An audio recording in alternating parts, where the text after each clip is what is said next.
What makes something boring is subjective, like we all have our own definition. With that said, I think there are a few things we can agree on. Forget about your music for a second and imagine you're watching this movie. And the movie just keeps looping the first 10 minutes over and over and over for 2 hours. What's your review? It sucked. It was kind of boring. There was no development to the characters or plot. Okay.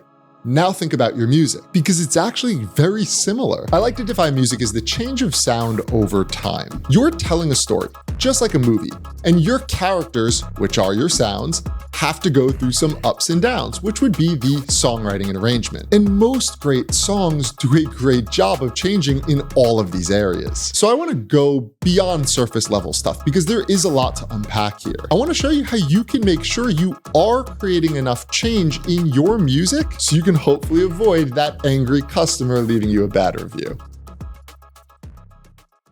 I want to steal a trick that movies use to hook a viewer, and this is going to specifically help you with your lead sounds and your main instruments. Do you know which one I'm talking about? Have you ever noticed that the main character's life and storyline in almost all movies goes through all these different ups and downs? It's like the person you meet at the beginning of the movie is not necessarily the same in the middle or by the end. Notice that they're spending the most time developing their main character's storyline, because that's the person we are most focused on during the movie. Now let's think about what we tend to do with our own music. Ear candy, right? Like, let me go spend 2 hours searching for some obscure splice sample that I could tuck away real quietly in the background to add some good value detail. Think about this concept of volume versus value. Let's put all of our effort and time into making our main lead elements as best as they could possibly be, because this is what the listener is actually paying attention to. The first thing we're going to look at is automation, and I can't stress this enough. We need to put so much attention towards automation because this is what creates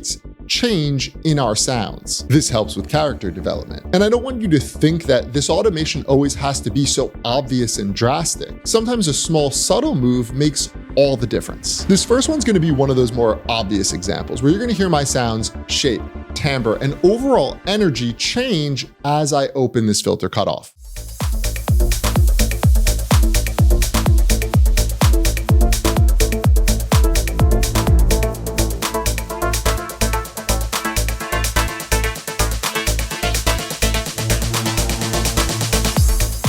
Although a linear move like this can work in some and many cases, so can a more expressive use of this same effect. I'm going to perform this one and create a bit more variation in that filter. Check it out.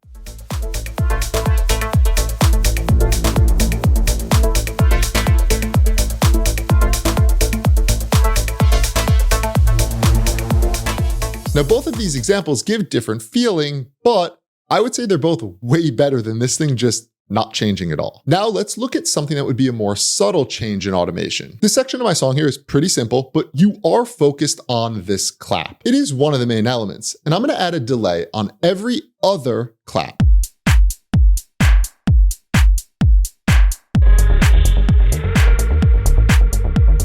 Now let's start to stack automations on our other sounds too. On the bass, I'm going to open the filter cutoff towards the end of the 4th bar, and then in the next 4-bar section, I'll have it open up a little bit more than the previous.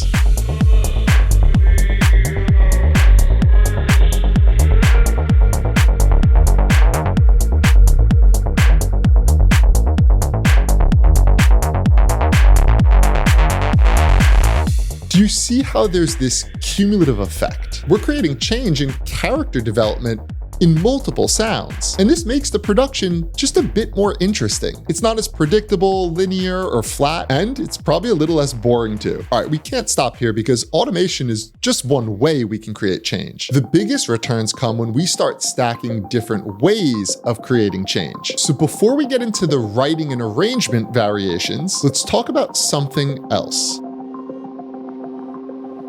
Imagine a movie where every scene is shot from the same angle, with the same pace, with the same background music. Even if the story is good, it's gonna start to feel very flat. But when a movie zooms in to create tension, or slows down for emotion, or speeds up for action, that's what rhythmic variation in your music can do. So let's think of our drums and instruments the same way. Let's look at several examples just to get the wheels in your head spinning. Here's my basic drums that I'm gonna start with.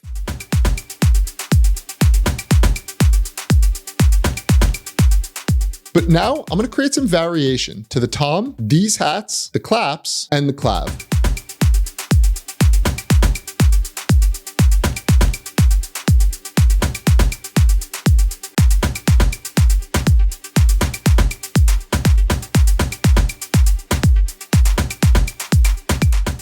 All right, next, let's take this same concept but apply it to an instrument.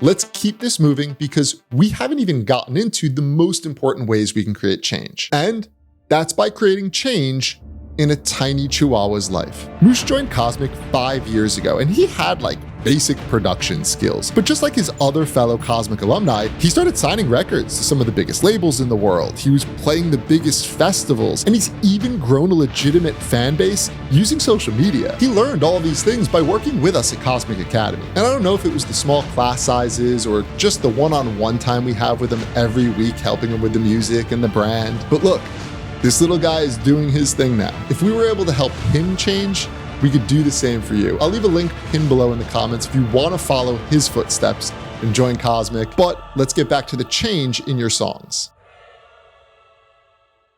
Unfortunately, we're back in the movie where the main character never changes. We're losing interest really fast. Your melodies will work the same way. Let's look at the difference between these two examples. The first one here is a solid melody.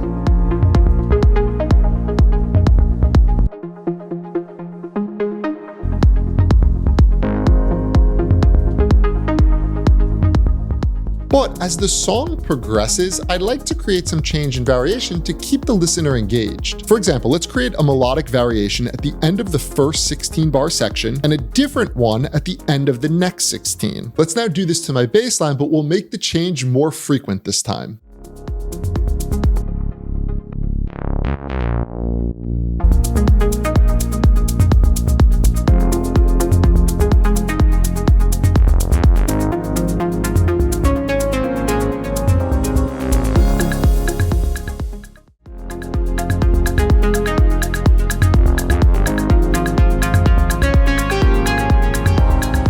Go nuts with this concept because it's helpful, but at the same time it's tough because there's no measuring how much melodic change or variation is needed. This is really a song-by-song thing, and I feel like the more experience you get doing this, creating this change in your music, you start to feel what's right or wrong, what's too much or too little. Now this was just an example of melodic variation, but we're still forgetting a really, really important one. Every good movie has a flow, an intro that sets the scene, rising action, a climax, and a resolution. You wouldn't just jump to the final battle without creating tension first. That's exactly what arrangement does in music. It decides when things happen, when to introduce elements, when to break them down, and when to go big or small. A great song idea won't really translate if your storytelling is off. This is why arrangement might be the most important one on this list. There's so much to show you, and that's why I had to make a completely separate video on this topic. So I'm gonna have that pop up on screen right now, and if you tap it, I'll meet you over there and help you turn these great song ideas into great songs, because there is a difference.